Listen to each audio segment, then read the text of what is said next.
it takes a lifetime. I still don't know anything, and I practice every day of my life, at least 3 hours. I mean, my life is all about martial art. You, the people, have the power. Hello and welcome to a Mortal Kombat special, and I'm talking about the original Mortal Kombat. In the studio today we have François Petit, who played Sub-Zero, and we're talking about the original movie here. I know there's about 5 or 6 movies since then, but nothing beats the original, and I'm sure if I've got the information right, Enter the Dragon was one of the world's biggest grossing box office movies, and Mortal Kombat was the one after that. Actually, we passed it. We passed it. No, we'd be number one for quite a few years now, but originally we were second. Now we passed it. So, François Petit, or we used to call François Petit Shihan. Good to see you. Well, Lee didn't tell you, we met a long time ago, and Lee was one of my best students in Europe. 2012? I think we met about 12 years ago. Yeah. 12 years ago, and at that time I was teaching all the friends here, high level, with secret police, bodyguard. Black belt class, wasn't it? Oh, he was only black belt class and above, and that was so different from me. And that's how we met Lee, who is one of my best students, I must say, an MF. So, François, obviously I haven't seen you for quite a while now. You've been busy. Yeah. There's a story from when I remember. You started, I started quite early, which was about 12 years old, and I got more serious when I got more, 14 years old. Of course. You started like at 3, is that? Yeah, I started in 1954.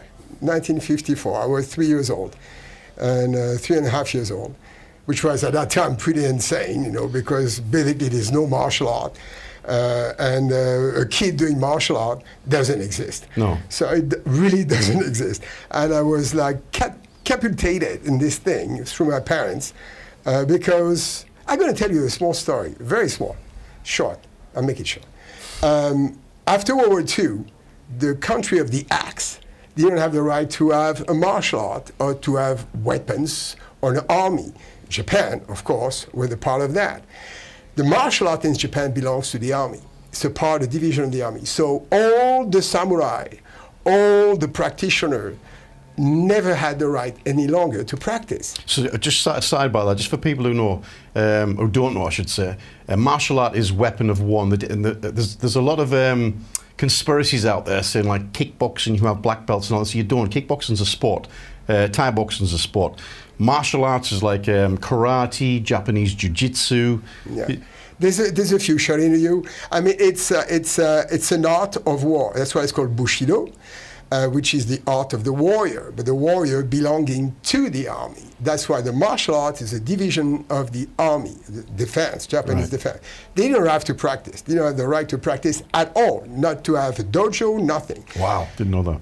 I know, it's incredible. France was the first country who allowed Japanese master to practice if they were coming to France. Right. Why? Because the Prime Minister of France was a judoka. We're talking about the 50s, early 50s, and he'd been practicing with Japanese before the war, and he was a very high ranking, as a white person, I'm saying, and begged the President de Gaulle to open a special mention for all the samurai and all the major officers to come and practice. So they opened a dojo in a mansion close to my parents, 400 meters away, Boulevard Berthier in Paris. And a grandson of the soke being the highest level in the world in a martial art, one of the 4 What rank would that be, like a 10th dan? 10th dan. It stops at 10, okay? So there's 4 10th dan in the world, 1 per federation. Wow. Aikido, Jiu-Jitsu, Judo, and Karate. That's it. And he was a soke of what we call Shorin, which is the oldest school of karate that was created after the Chinese came to in Japan. Anyway, he was also the private shiatsushi of the emperor. Shiatsushi means doctor, medical doctor of shiatsu, surgery of shiatsu, which is a very long process to gain. I'll tell you about that after. But anyhow, he came to France. He was about 82 at that time, 83, so he's born in the 19th century. And came with his son and his grandson. His grandson was practicing rugby. Okay, Japanese are very strong in rugby. My father was a rugbyman in the Stade Français in Paris. The grandson of the soke was doing rugby in the Stade Français. They became friends, learned French, whatever. And then one day, my father says to this gentleman, he says, my son is crazy. He's going to kill the cat. He's breaking down everything at home. He's tearing the place apart. Give it to me. We're going to raise it through the martial art, through the Buddha way. The day after, my mother and my father, holding my hands, take me to the mansion. There's the cops around it. I arrive. Imagine a 3.5 years old kid, no television at that time, okay? No. There's nothing, okay? And I'm seeing people with dresses, hair all the way to here, the eyes like this. Where am I? Imagine that. And I'm Jewish, okay? So imagine that. And it was completely crazy. And then 14 years later, I was still with them until he passed. And then the mansion more or less closed. I went to another school and everything, but that was it. That's how I started 70 years ago. Wow. So, jumping forward, how did you get involved with the iconic movie Mortal Kombat? Okay, so now we're in 92. At that time, I created a division of martial art for Gold's Gym World, which is the largest chain of professional gyms in the world. So the owners asked me to create a special division for martial art, and only on parquet, okay, because at that time it was 88, 89. So I created a division, and my dojo, the main dojo, which is the Hombu dojo, was in Gold's Gym Mecca in Venice. And I started teaching there for a very high rank. Was that the only Gold's Gym back then? Was that the original Gold's Gym? Well, that's the original, was in Santa Monica. A small joint, so small, and then they moved into this warehouse and bigger and bigger and bigger, and eventually it took over the whole thing. And that's the largest gym in the world and the most famous one, Gold's Gym Mecca. So my dojo was there, so I was teaching everybody who is everybody, or in the movie business, or as a choreographer, or as a wannabe star in martial art, or an action star, or practitioner of martial art. Doesn't matter what it was. They all come into a class, but it was very high level. I mean, what sort of names are you talking about here? Well, one of my best students was James Caan, who was already a 5th dan in karate at that time. James Caan practiced martial art for a very long time. I had Jeep, that was his private bodyguard. I was the biggest guy in the world at that time. He was about 7'1", he weighed about 550 pounds. He was #1 bodyguard of Jimmy Caan and a few other big stars. He was one of my students. I had Mike Queen, I had Lou Ferrigno, I had all those guys. Lou Ferrigno did Everybody was coming. I mean, Charles Glass, you name it, everybody was coming. I mean, and more and more and more. And anyhow, so we're doing these classes. And I'm a doctor. I'm an MD in trauma medicine, sports trauma. And one of my patients was James Cameron. And James Cameron called me one day and he said, Mortal Kombat. I said, what are you talking about? I had no idea what it was. That was in 92. I said, Mortal Kombat what? And he says, well, Larry Kazanoff. Who is Larry Kazanoff? Larry Kazanoff, who is a producer of Mortal Kombat, was the president of the company of James Cameron called Lightstorm Entertainment. Right. And wanted to do a martial art movie. So I met with Larry Kazanoff. How long had the game been out before then? 1 year. Right. Okay. Not even that, 9 months. So that was massive, wasn't it? It was in the arcades. Yeah. It was only in the arcades. That was #1. So we met, and we started talking about the whole thing. He didn't know anything about martial art, but he just happened his girlfriend was an American champion Taekwondo. Right. So I talked to his girlfriend a little bit. I gave her some private classes and everything. And then he said, let's go to the arcade. About a week after we met. So we go to the arcade in Santa Monica Pier, and we start playing. And who did I play? Sub-Zero, because it was like 2 people playing. It was Sub-Zero and Scorpion. Yeah. That's it. Everybody was playing 90% of exactly. They were the best ones. Okay. And I was losing. He was much better than me because he's been rehearsing and practicing. So anyhow, he said, I want to turn that into a movie. I said, really? He said, I want to do a movie. You need to help me. You need to do the groundbreaking, to find out how we can do this movie in Hollywood. And I said, how's your budget? Big. For a martial art movie, a big budget, that's unheard of. Okay, except you're in China or in Hong Kong or whatever. Okay, so now we start, and about a few weeks later, he said, we have the director. Okay, so let's meet the director. So now we're going to meet the director. So it was Larry Kazanoff and I at the beginning, no one else. Then eventually, we meet Paul Anderson. Very nice guy. Didn't know anything about martial art also, but smart. Smart, good director, open-minded, everything. And he said, okay, I'm in. So he's going to be a director of Mortal Kombat. And now we're talking about how we're going to do that. Who we're going to hire. He said, you're going to be in charge of the martial art cast. So I was in charge of the whole casting of martial art, the teaching, and the whole thing. I was not supposed to be in a movie. I was in the back, making sure everything was, going well, and the movie is going to be good. And eventually, the life is going on, and they say, I want you to be in the movie for the promotion. We need you. We need your ranks. We need your belts. We need everything. And then I was casting the guy, and the first person I cast, he didn't know. And now he knows because I told him a few months ago. He didn't know. It was all those people coming from all over the world, hoping and dreaming to be in this huge movie in Hollywood, Mortal Kombat, who at that time was the #1 video game in the world on top of it. Sure. And they had to go through me. And I saw hundreds and hundreds and hundreds, thousands of people in 6 months, and a few guys really, kept my attention. I was really happy to see those guys. Well, so they're rehearsing, they're coming, they're doing the audition and everything, they're freaking out, everybody's hoping. Those are not actors, they're martial art guys. And then I saw a guy, I said, he's good. So I talked to Paul Anderson and the DP and the producer, I say, I want him. He's good, he's gonna be Scorpion. That was Scorpion. He didn't know, they didn't tell him. I had to go. I never thought about telling him. It was not my business to send him. It was a great fight with him downstairs and all the scaffolding with Johnny Cage. Yes. That's a great clip. And he's a great guy. And then he was hired, but he had to go through the entire process of elimination. Sorry, man, I'll get all excited. I'm thinking about the movie. That bit when Scorpion's kicking Johnny Cage, like there was a different kind of camera angle what they started using in that. There's the first one, and I don't know whether you've seen this, Dave, but there's like, you used to see like normally widescreen, and you just see them fighting like this, and it was different kind of camera angle, and Johnny Cage basically gets kicked on the floor by Scorpion, and Scorpion's booting him while he's down with all these kind of low kicks, and it's the first time you see the camera getting kicked like this. It was absolutely brilliant camera work. Yeah, the thing was, we had a great DP, Leonetti. Phenomenal DP and really smart and really amazing DP, but they didn't know how to shoot martial art.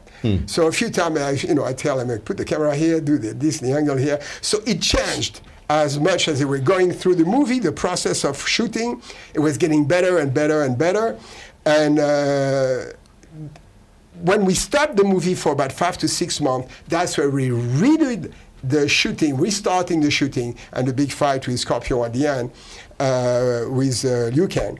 No, it wasn't Liu Kang. Where was it? No, you fought Liu Kang. No, I fought Liu Kang. I don't remember. Anyway, big fight, but they were different. Then Reptile came all the way at the end, and but it was mainly Sub-Zero and Scorpion.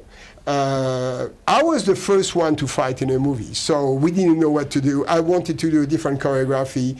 We didn't have the right to do everything. Robin wanted to do that, and Robin is a good fighter also. And I said, he's the star, I'm just... At that time, we didn't know Sub-Zero and Scorpion were the biggest guy. We didn't know, and the producers and the studios in the back, New Line, didn't know those two guys were going to be the main issue. So they killed us too early. I think the costumes were great, weren't they? To make a long story short, they regretted after a while not to have us for a longer time in a movie, because that's what the people wanted. They wanted to have Scorpion and Sub-Zero. Well, when I remember, because I must have watched it about 150 times. I could probably do all the words back from start to finish. But when you watch that movie, you understand when you guys come on with the Emperor, and it's like the music just like dum dum dum goes all evil, doesn't it? Yeah, like the music is phenomenal. And straight away when you come, like I'm getting goosebumps now talking about it. So when they come on, it gives the movie like a lot more impact when you guys walk on, because you're like, look at these dudes. Absolutely, like, they're the best of the most dangerous and the baddest MFs on the planet.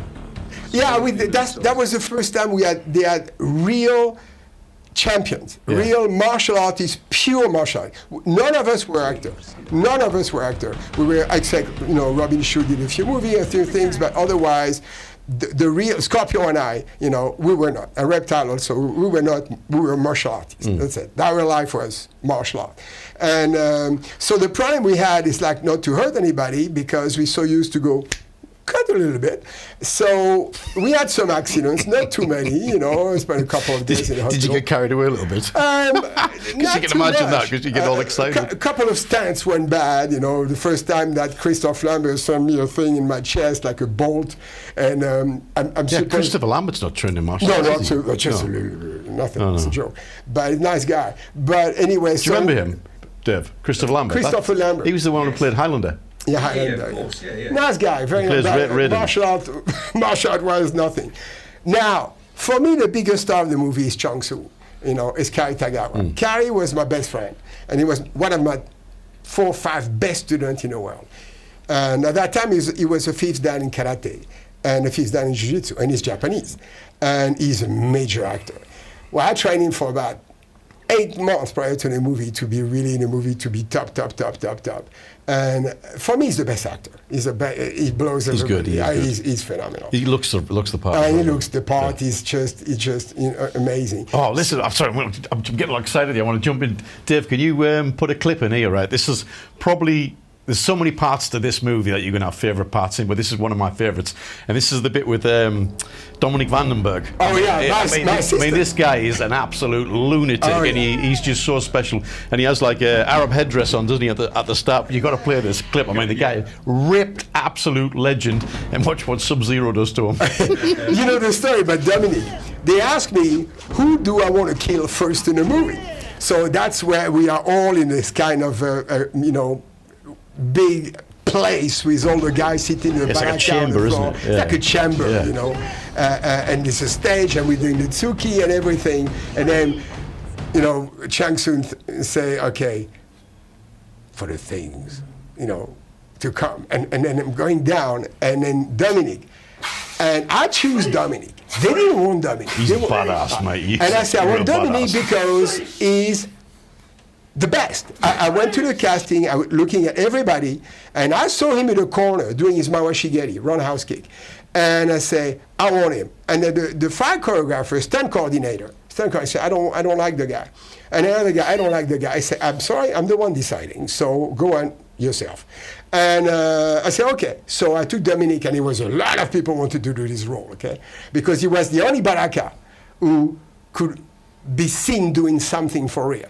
Yeah. And this guy is like the real deal. 12 years in the French Foreign Legion. Yeah, he's, okay. Really? Yeah, he's badass, mate. 17-time world champion in full contact in Muay Thai.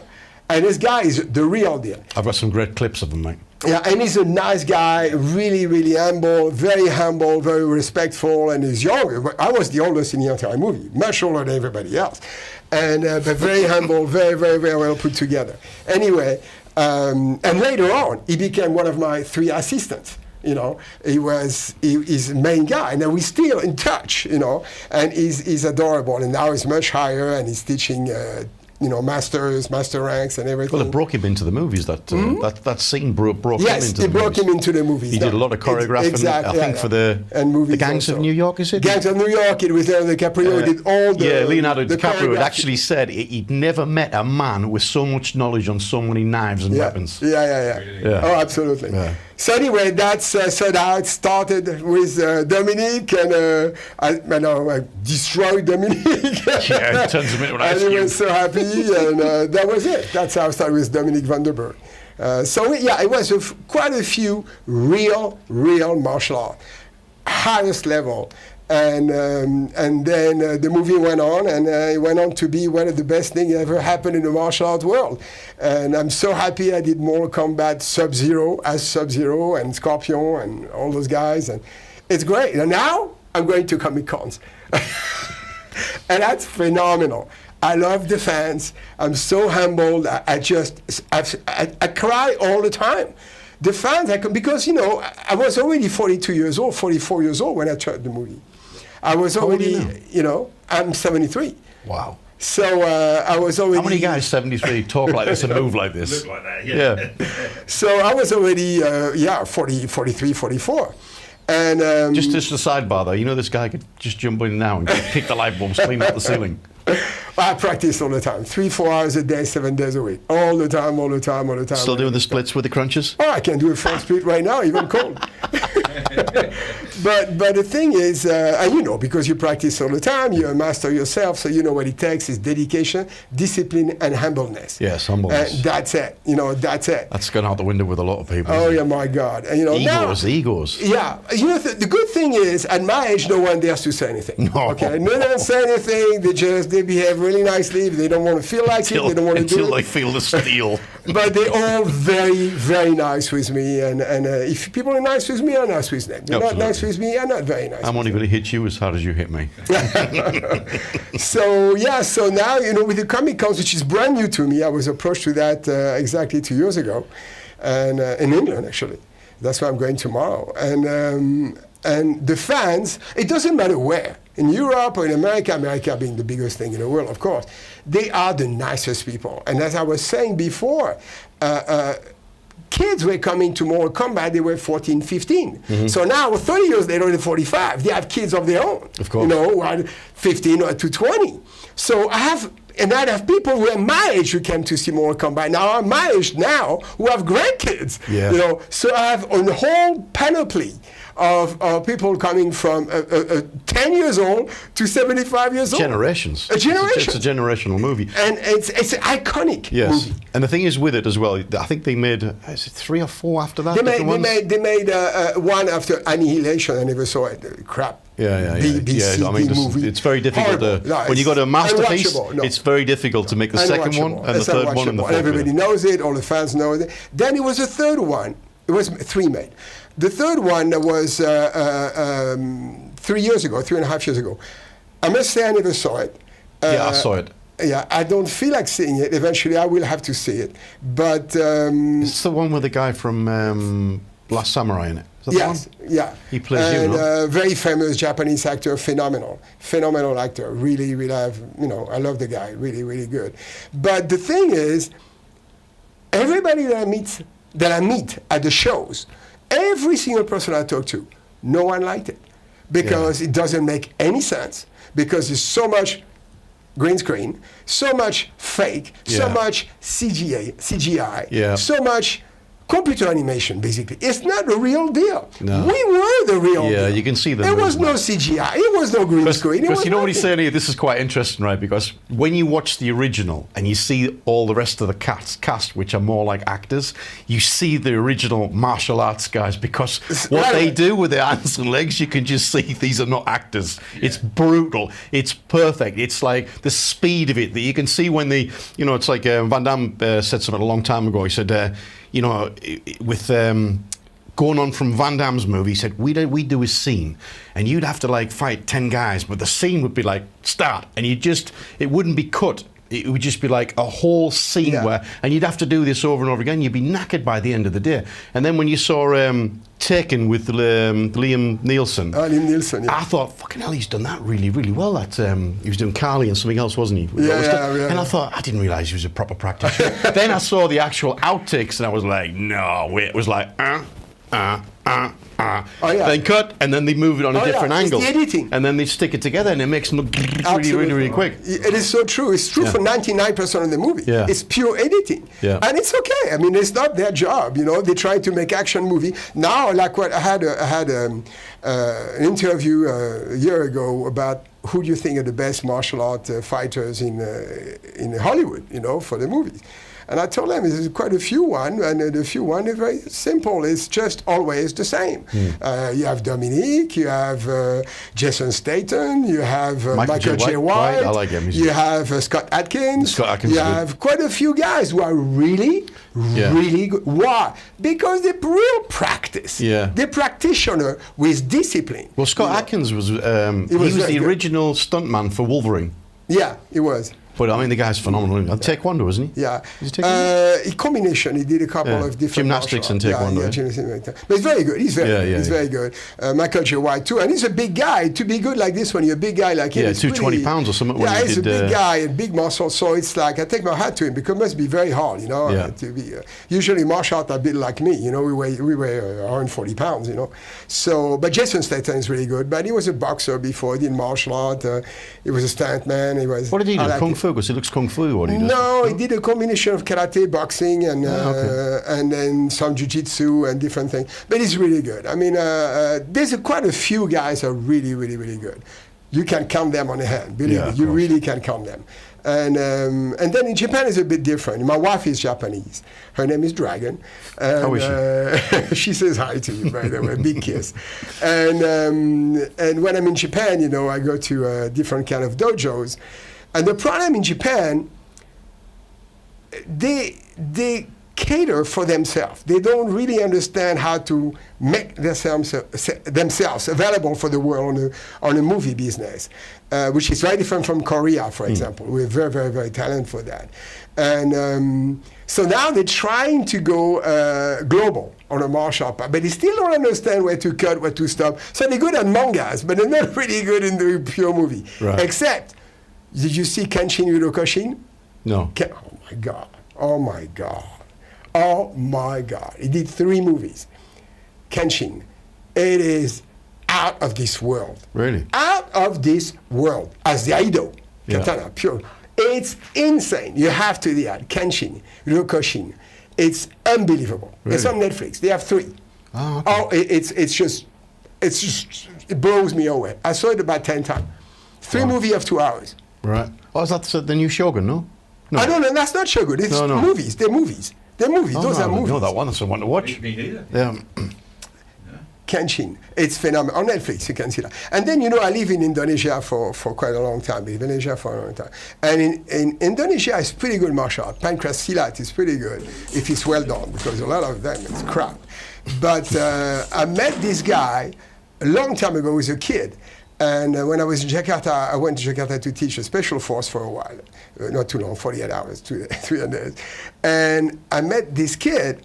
His father was in a special force over there, who now is a big movie guy. He did a movie called, his first movie was called For Us Comes the Night. Right.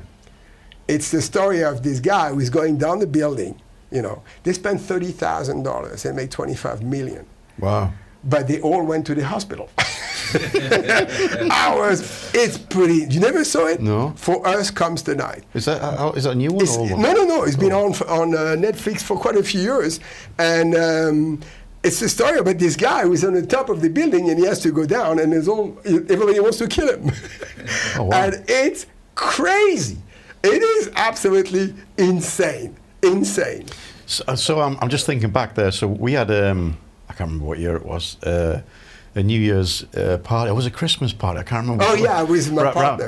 Around my house, right, Dave. This is so funny. So where we used to train with Xian, François Petit is his name, but Xian is what everybody calls me Xian. Yeah, it's his rank, right, which is very, very high.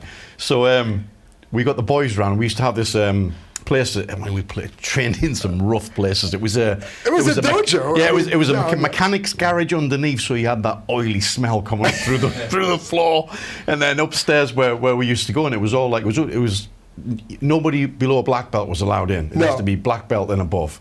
And we had some national police, we had some local police, and some very, very interesting fellows there, right? So anyway. There was like a bunch of us afterwards. We trained with Francois for 3 hours solid with the kimonos on. And it's forbidden to drink. You have to remember that. You cannot drink when you practice. Yeah, so this is interesting because a lot of people go, oh, I need a drink of water, right? Right, we used to be sweating our asses off to the point where the geese would be like cardboard wet. Staying by themselves on the floor. You turn around quick and the cardboard suit would still be there. It was that hard, right? And then you couldn't drink because when you, like Francois would say, when you're in battle, you don't say, hang on a minute, I'm just going to have a drink of water. You know, I'm going to have a couple of minutes. When you're in battle, you're in battle. True. So we used to battle for 3 hours non-stop, right? So afterwards, we'd come down the stairs, and just around the corner was this little Spanish bar, and nobody'd be talking. Everyone would be like that, right? Just walking out, just completely drained. And we'd have about 3 pints pints of beer. Right? Like Oh my God. Before anyone would even start talking again. just hydration. I know, it's true. Jaime was the bodyguard of the Saudian ambassador in London. Yeah. Another badass. Badass. He did 10 years in the Spanish Legion. Yeah. Yeah. Vaughan. Vaughan was another Royal bodyguard. Marines. He was a unit, Massive. proper unit. Yeah. Massive. It was all bodyguards and and martial arts and teachers and good people and police. Yeah. You know, good people. It was a good time. It was a good time.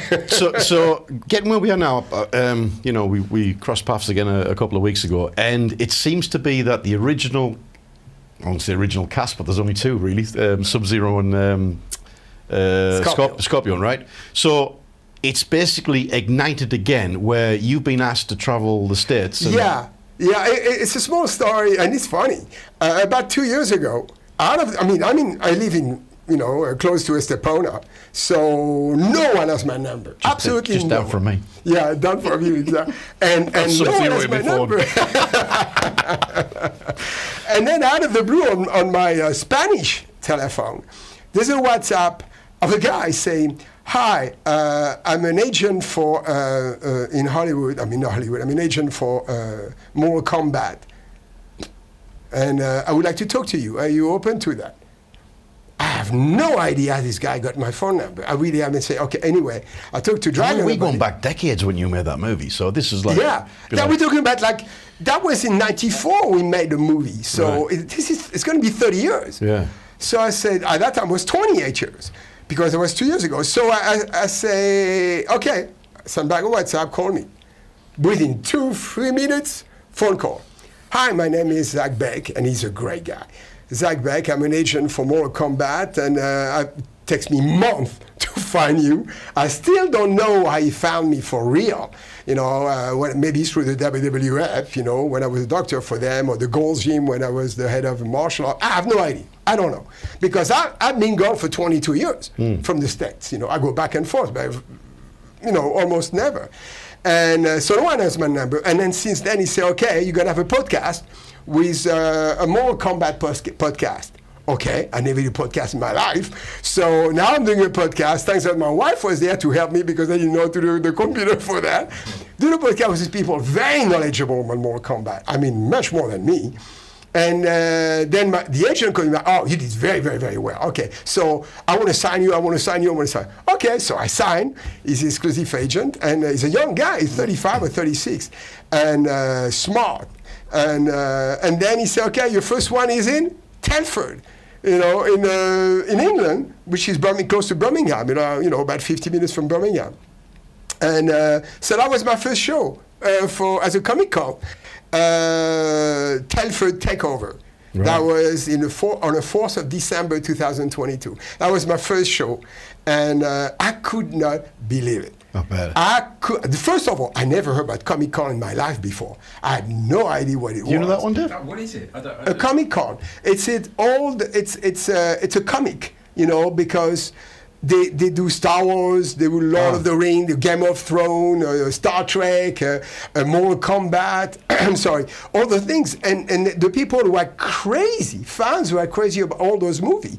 What it happens in Mortal Kombat is one of the most iconic and classic movie, the biggest martial art movie with people like us, and so much video games. Is this when people dress up as the That's characters? cosplay, yeah. They do that a lot in America. Yeah, I've seen that. So a lot of cosplay too, which is a part of On the Comic Ted, Con. the movie Ted, they did that. Remember? Yeah. He goes to one. Yeah. Yeah, exactly. Yeah. You're right. I know So, what it is now. Yeah. but now this is huge. This is absolutely humongous, and you have no idea because I didn't know this world. I never heard about it. I didn't know it existed. No. It's a parallel world, can I say? And the people are the nicest and the smartest. They're geeks, okay? Yeah, geeks. But they're the nicest, smartest, more devoted, disciplined people I ever met in my life. I mean, I'm blown away. I was blown away, and then so I did my first one in Telford. So you have like Sub-Zero and all that. So I have a booth you know, and then the booth, and then there's pictures, you know. So my agent makes all pictures, beautiful pictures, I mean, big like that, you know, and the people come and they have selfies with me, and I sign autographs, and I sign whatever, even furs for babies, and baseball hat, and cars, and steering wheel, and you name it, masks. I sign everything, and it's fantastic. The people are so genuine. They're so nice. They're humble. I mean, how many people come in on wheelchair? Autistic, every kind of people. People in the Marine Corps. Touched a lot of people, eh? Oh my God! And doesn't matter where I go. Doesn't matter. I can be in Midland, you know, down Texas. I can be in Telford, down Birmingham. It's the same kind of fans. They are nice. They're smart, they're knowledgeable, they're geeks, okay, but they're good geeks, they're smart geeks. And I love it, and I so discovered this new world, and I love it. And I'm not a part of this world, completely different. Okay, I was old school. Yeah, old school, you know, really old school. I'm an ex-special force myself, done 3 tours in war. This is completely different. But those people, I learn from them all the time, and they make me cry all the time. I have tears in my eyes every time. Those people are real. This is the real deal. They're not fake. That's all the fake news, all fake crap now. Yeah. Those are real people. Dedicated to a choice they made, you know that. Fake crap. And they're dedicated to their beliefs, and it's beautiful. Yeah. I mean, it's beautiful how they respect each other, how they talk well about each other, how they're humble. Oh, here's a question for you, Francois. Yeah. So, obviously, you know, we've both been around the block, a lot more than me. What's your view now on the level of martial arts that seems to be put out in the world right now? Because I'm in shock. You give me your opinion on it. 90% crap.